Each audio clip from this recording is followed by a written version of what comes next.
ना ये सफर, ना ही मंजिल। मुझे लगता है कि ये सारी बातें अपनी डेस्टिनी ही तय करती है। किस्मत आपको वहां पहुंचा देती है जहां उसे पहुंचाना होता है। हमारे हाथ में कुछ नहीं है। मैं कहां जा रहा हूं, क्यों जा रहा हूं, ये समझने से पहले अतीत के कुछ काले पन्ने आपके सामने खुलने होंगे। आपको ले चलता हूं प्रभुदेवपुरम, मेरा गांव, जहां औरतों की इज्जत होती है और कीटनाशक के बिना फसल उगाई जाती है। यही हमारी परंपरा रही है। भुवनेश्वरी जी। छोटे ने खाना खाया? केले के पत्ते लेने गया है। कमलेश जी? लाओ मुझे दो, अच्छे से खिलाओ सबको। थोड़ी दाल और दूं? नहीं, बस रहने दीजिए। थैंक यू भैया। मैं, भाभी और चाचू, हम सब भैया के सिपाही हैं। कहते हैं जहां नेकी बसती है, बुराई अपने साथ लेकर आती है। वैसे ही बुराई जिसके खाल में बसती है, वो है सामने वाले होटल का मालिक पापा राव। राजा राम, ये बहुत नाइंसाफी है। लाखों खर्च करके मैंने अपना होटल शुरू किया और तुम यहाँ इन भिखमंगों को खैरात में खाना खिला रहे हो। ये क्या है? बोर्ड पे क्या लिखा हुआ है? 10 रुपए में थाली? पापा राव, सुन लो, आज से इनका रेट बढ़ेगा। पापा राव, तुम्हारे होटल का ये लाइसेंस अब मेरे पास रहेगा, समझे?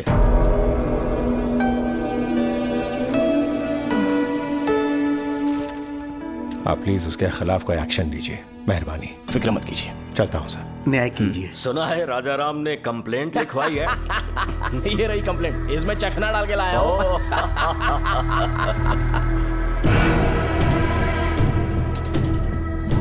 इसे पढ़ा, तुम्हें रेस्पेक्टेड ऑफिसर लिखा है उसने। राजा राम ने लिखा है कि दोपहर 2 बजे जब मैं खाना खिला रहा था तो पापा राव आ धमका। क्या लिखा है इसने?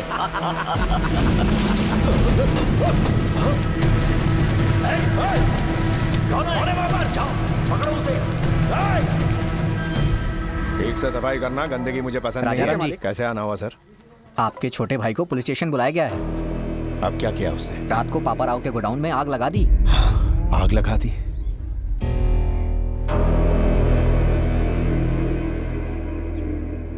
आप जाइए, मैं उसे लेकर आता हूँ। ठीक है सर। अच्छी चल। खुशबू है। अरे क्या बात है? क्या हुआ? कहाँ ले जा रहे हैं? भैया, क्या हुआ भैया? उस पापा राव के गोदाम में आग क्यों लगाई? अरे हमारा लाइसेंस था ना, मैं उसे वापस लेके आया। क्या गलत किया? हर काम का एक तरीका होता है। थाने जाके शिकायत करनी थी। क्या फायदा? इंस्पेक्टर भी उसी के साथ बैठ के दारू पी रहा था। तो क्या हुआ? कोर्ट किस लिए? उसने हमारा लाइसेंस ले लिया तो तूने उसका गोदाम जला डाला। अब वो चुपचाप बैठेगा क्या?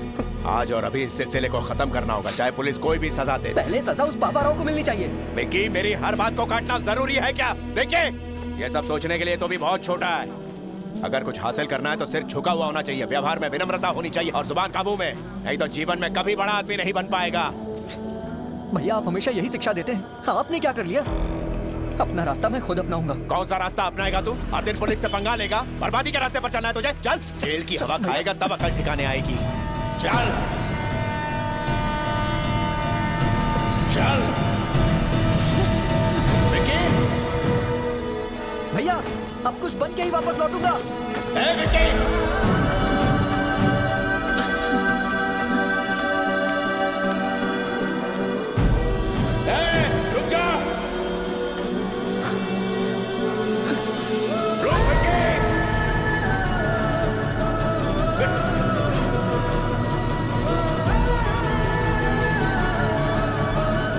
भाभी, हमारे विक्की भाभी भागे।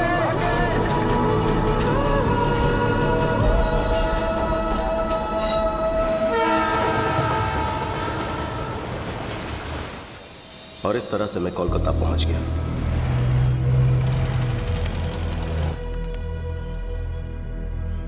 जेब भले ही खाली थी, पर दिल में हौसले की कमी नहीं थी।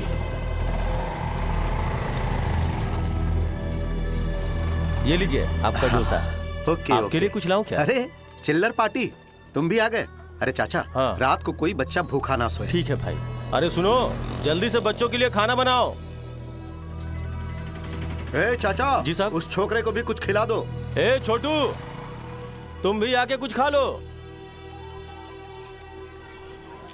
खा लो बेटा।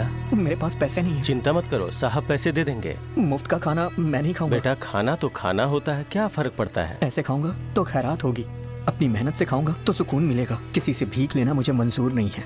दिल जीतने वाली बात कही तूने। तुम्हें खुददार बच्चे हो। तू अपुन के लिए काम करेगा? काम करूंगा, लेकिन नौकर बन के नहीं, एक सिपाही बनकर। अपुन को मंजूर है। तेरे में कोई तो बात है। आजा, अरे आ भी जा। हाँ, ये कोई आम बच्चा नहीं है, बब्बर शेर है अपुन का बेटा। उस वक्त कोलकाता में मुखर्जी नाम के डॉन का राज था।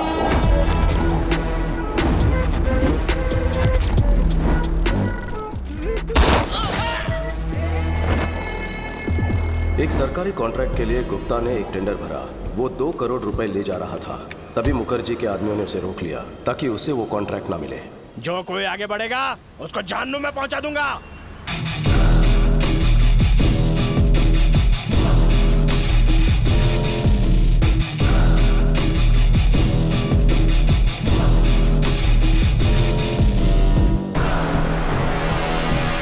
जाओ रे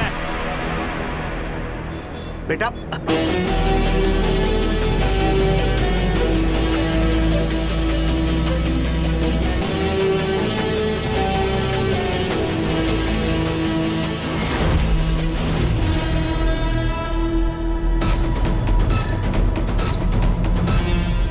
बेटा रुक जा।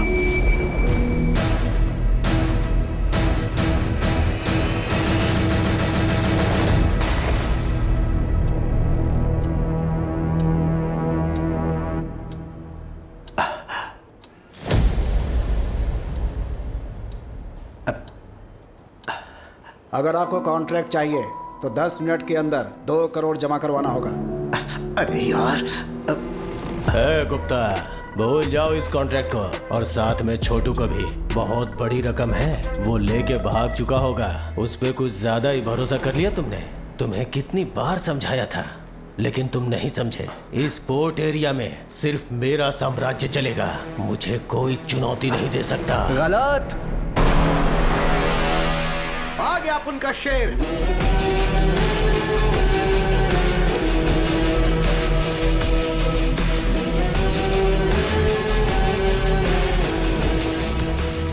पूरे 2 करोड़।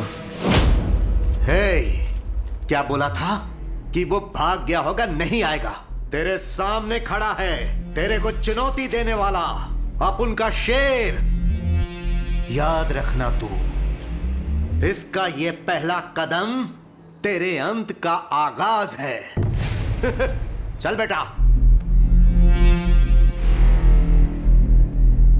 भाई उसको मार दूंगा। चुप, बच्चा है वो।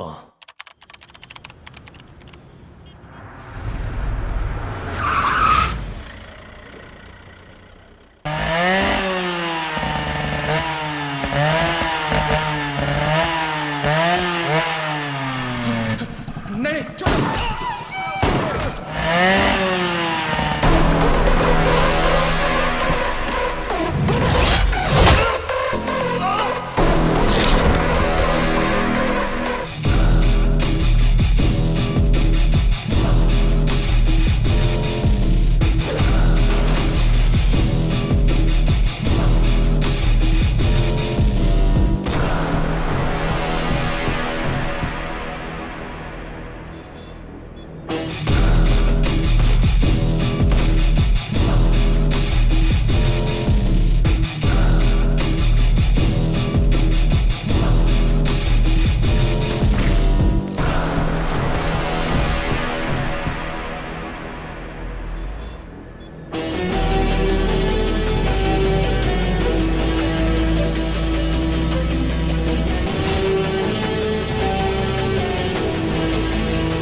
वो विकी हमारे पोर्ट के एरिया में इंपोर्ट और एक्सपोर्ट का सारा कॉन्ट्रैक्ट हमसे छीने जा रहा है। मैं कब से बोल रहा हूँ कि उसको मार दो मार दो। बच्चा समझ के छोड़ दिया। काश मेरी बात मान लेते। वो चिंगारी अब ज्वालामुखी बन चुका है।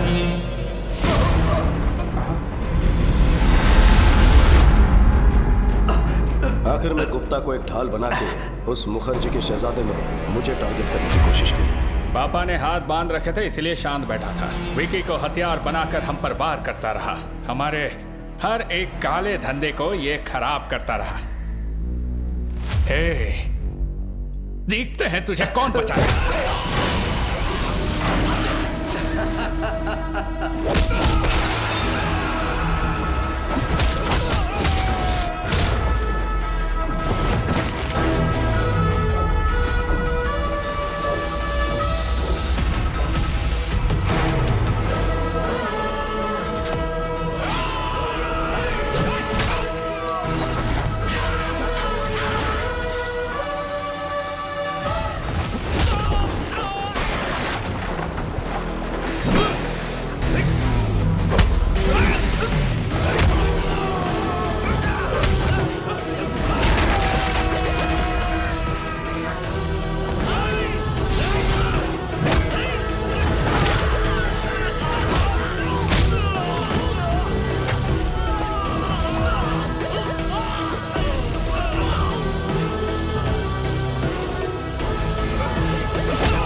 और मार बेटा।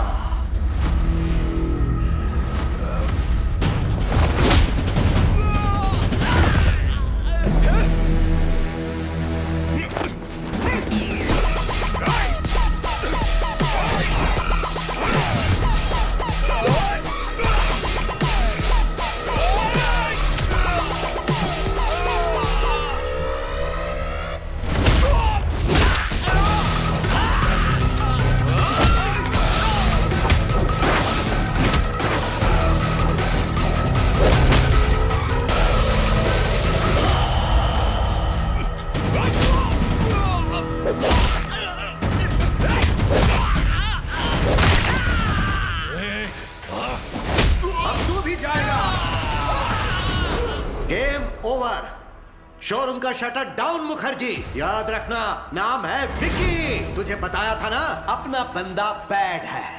तेरी कहानी का लास्ट चैप्टर लिखने आया है। You are finished.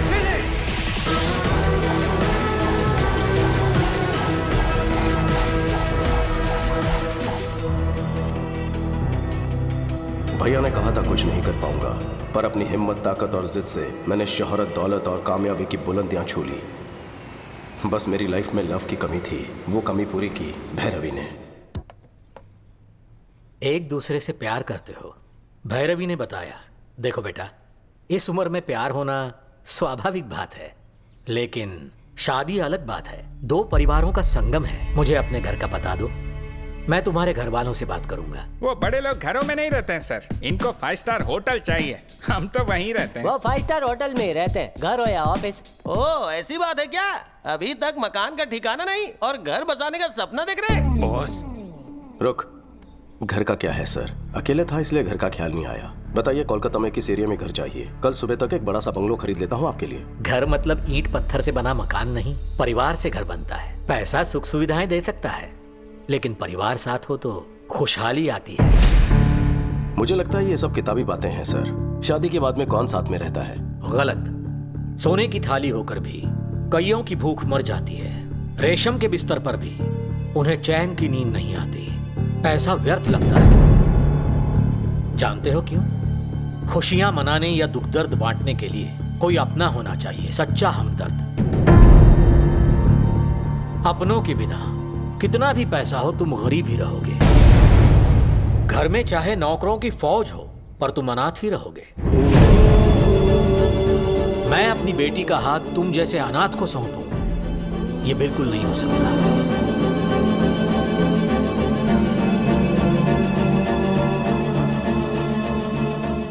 मैं अनाथ नहीं हूं सर, मेरा भी एक परिवार है। सच में? परिवार के होते हुए अनाथ जैसे क्यों रहते हो?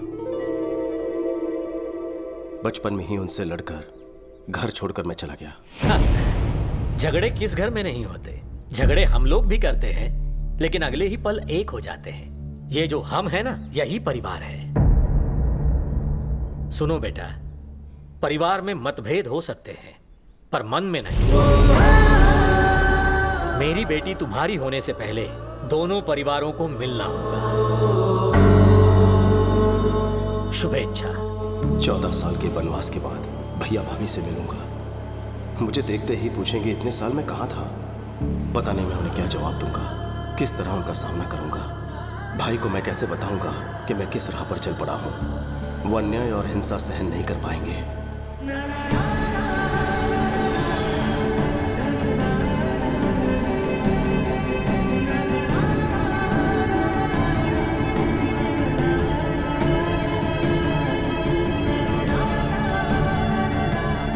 शायद वो मेरी गलतियों को माफ कर दे। मैं इसी उम्मीद के साथ जा रहा हूं।